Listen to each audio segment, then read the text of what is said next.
She brings wealth and health to her audience by tackling hot topics around substance use disorder, mental health and wellness.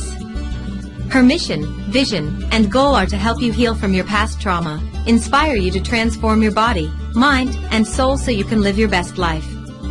Your board-certified psychiatric mental health doctor, nurse practitioner, trauma care maestro, and media analyst, your life ambassador, best-selling author, TEDx talk speaker, CEO of Pool of Bethesda Psychiatric Health in Arizona. Let's all welcome Dr. Princess Fumi Hancock. This is episode 1, Unmasking the Crisis, the deep impact of culture wars on mental health, exploring the far-reaching consequences of culture wars on individual and societal mental health. Imagine this, a world where ideas collide, beliefs clash, and values stand at odds.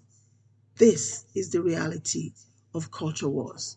It's a battlefield, not of swords and shields, but of words and ideologies. I am your narrator, Dr. Princess Fumi Stephanie Hancock, Psych TMP. And in this episode of Minds Under Siege, we're embarking on a journey to unmask a crisis that has silently crept into the corners of our minds and hearts.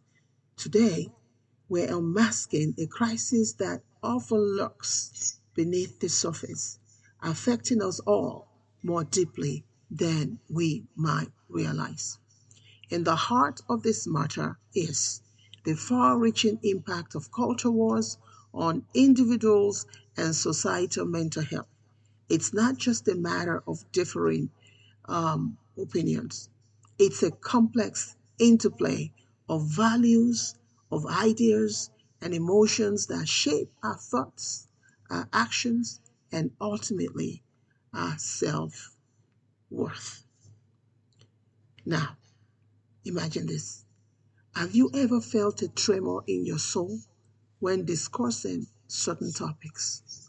That tightness in your chest when differing opinions flare up. These are the echoes of culture wars, the ripples of a conflict that seeps into every crevice of our lives. You're not alone if you felt the weight of these clashes on your shoulders. The emotional toll of navigating these battles can often leave us feeling disheartened, anxious, and even isolated. But the first step towards healing is understanding. This is why this podcast is important to us all.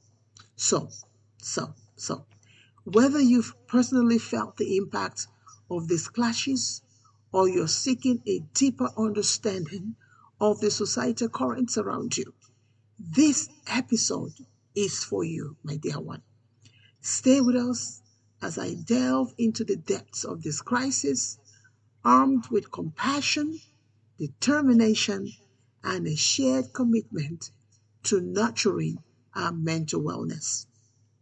Today, I am peeling back the layers to explore the deep impact of culture wars in our mental health, both as individuals and as a society.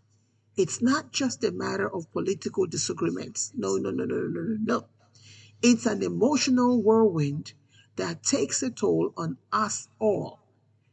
Believe me when I say that even as a psychiatric provider, I am being affected by this. This is why I am doing this podcast.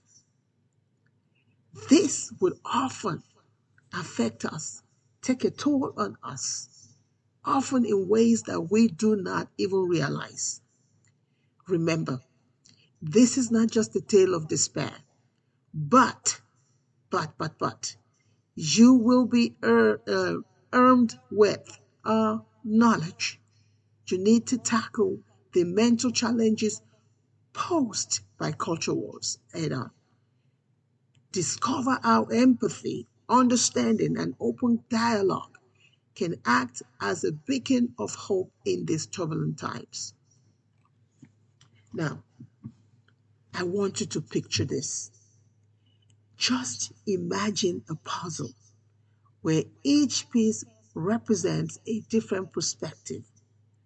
Culture wars take those pieces and scatter them into the wind. Now we're left trying to assemble a coherent picture while the storm of conflicting ideologies rage on. We must learn to navigate these complexities yet again. And how do we do this? By talking about how the clashes of culture impact our emotional well being, our relationships, and our overall sense of belonging. Mary is a young woman that is torn between her family's traditional values and her own evolving beliefs. I cannot tell you, as a psychiatric provider, how many teenagers have come to me that during the COVID 19 were either thrown out, kicked out of their homes because of their own beliefs that is clashing with the beliefs of the family. I cannot tell you how many college students are beginning to develop and fly with their own convictions. However, because those convictions do not seem to be incoherent with what their families are, they can no longer return home.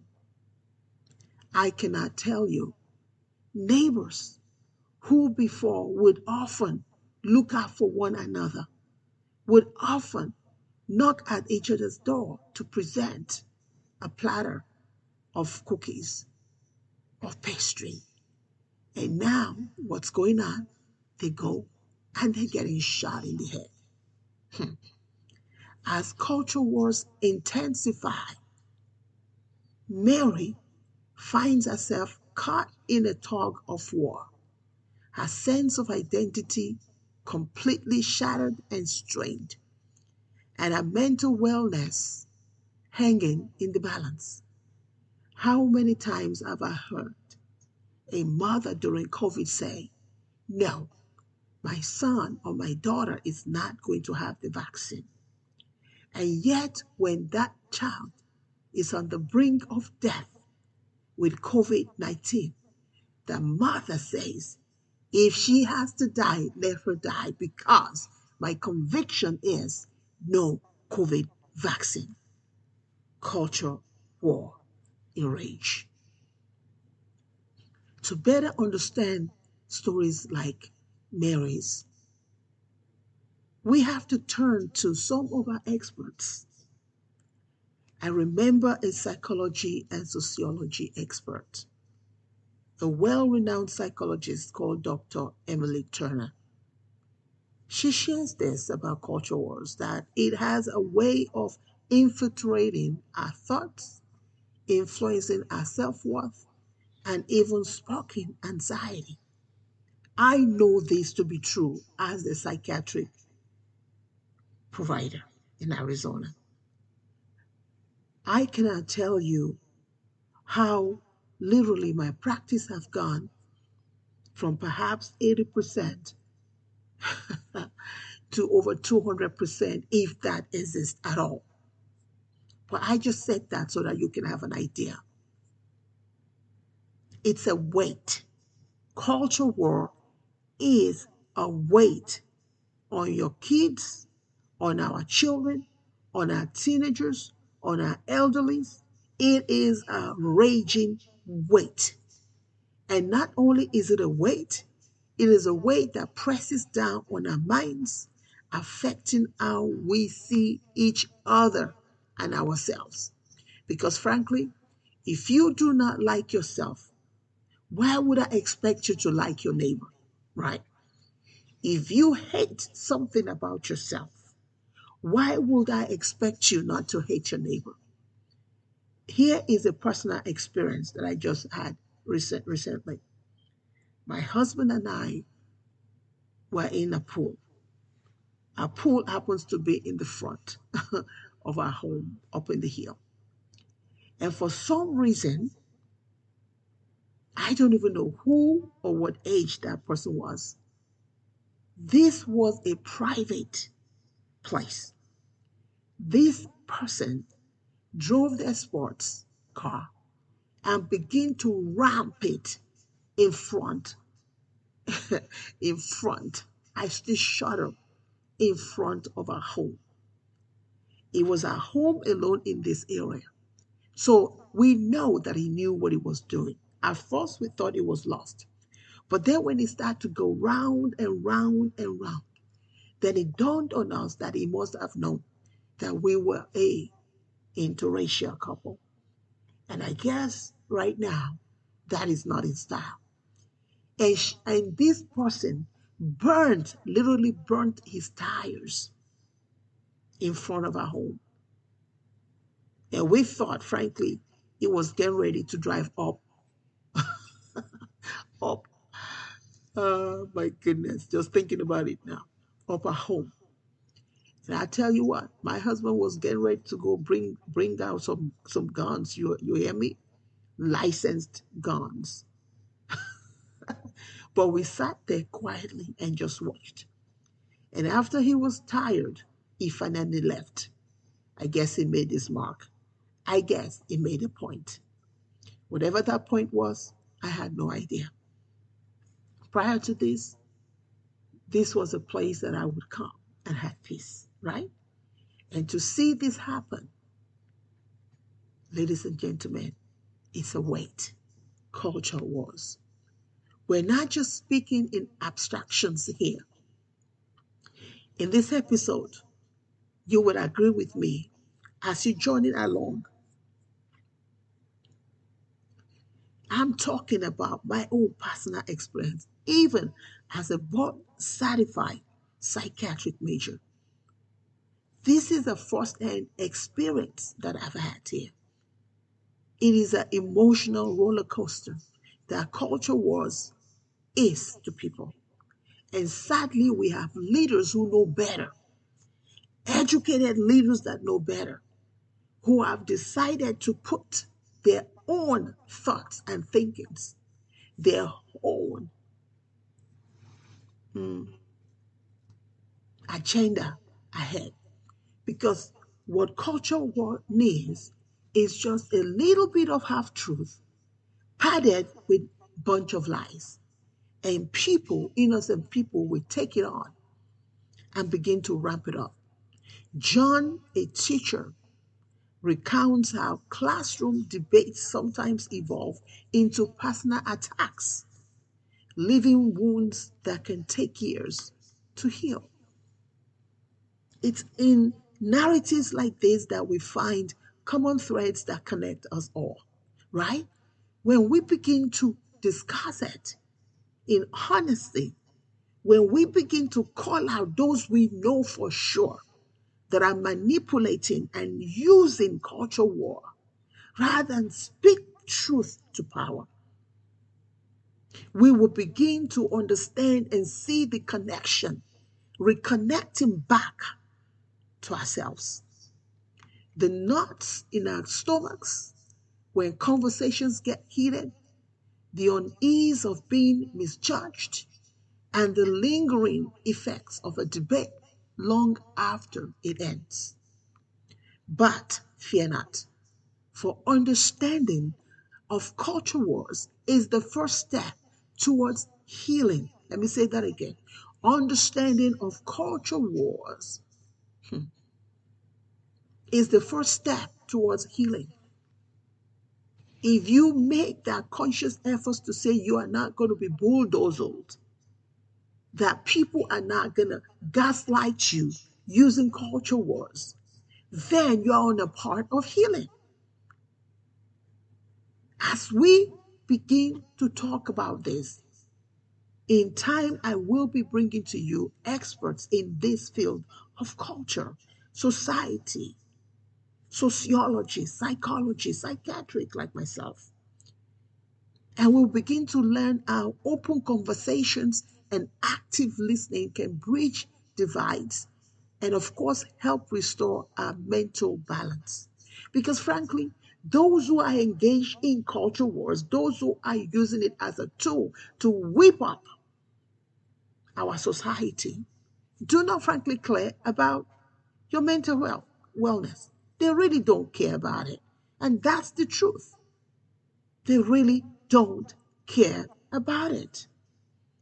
And sadly, we have many of them whose children are secretly seeing psychiatric people like myself because they do not understand what their leaders, what their parents are doing, because they are of generation that understands that you have the power and the authority to be able to say truth to power without being judged, without being ostracized, without being punished.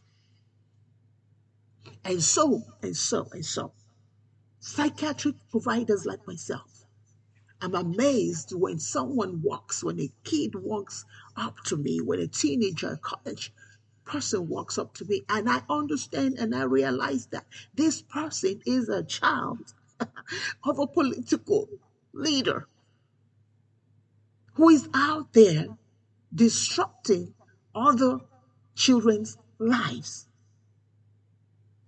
Hmm, I won't say more than that.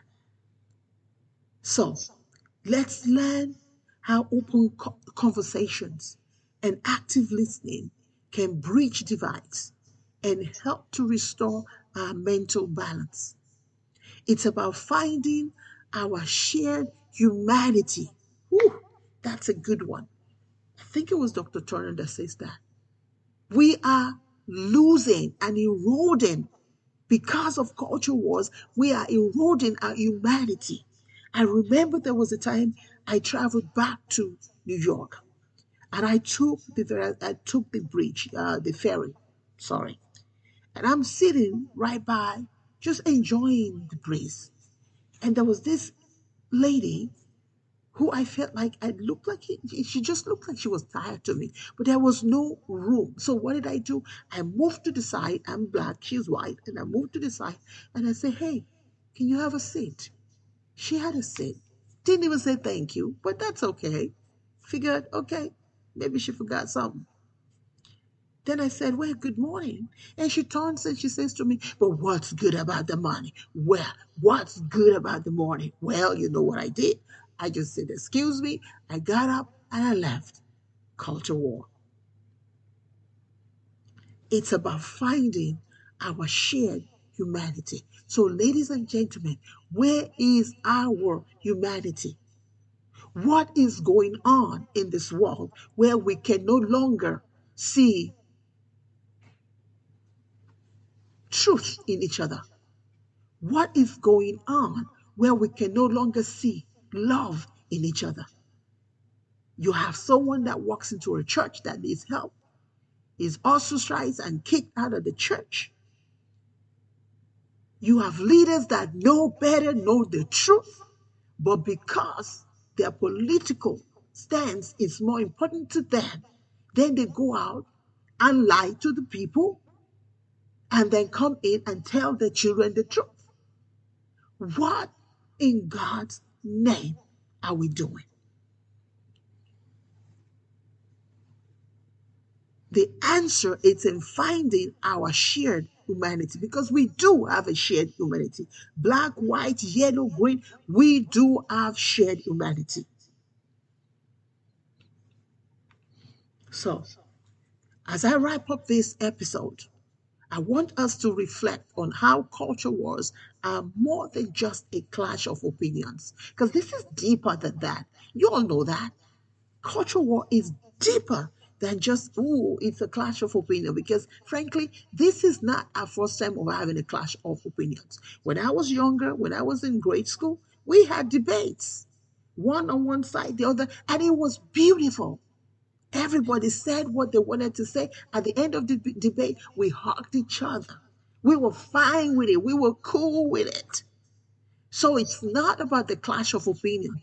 This is about, well, let me use that word that everybody seems to be using, that weaponization of our culture. This is about people who feels that they have to be the one in power or whatever, weaponizing culture rather than focus on what's important to the people. Our children are dying of it. Our teenagers are hurt by it. People, college students, want to hang themselves. That's right. Because they're just through with us adults playing, gaslighting people with culture wars. They are emotional. Culture wars are emotional backgrounds. I call them battlegrounds that shape our thoughts, our connections, and our mental health. So, by unmasking this crisis of culture war, we're taking the first step toward reclaiming our peace of mind, one empathetic conversation at a time. Can I say that again? One empathetic underscore empathetic conversation at a time. Because frankly, too many people are way too angry.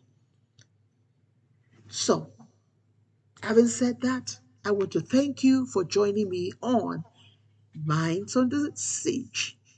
Remember, in a world steeped in conflict, understanding can be the lifeline we extend to one another.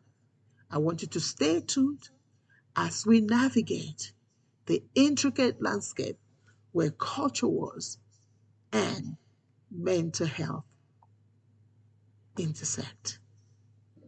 Bye for now.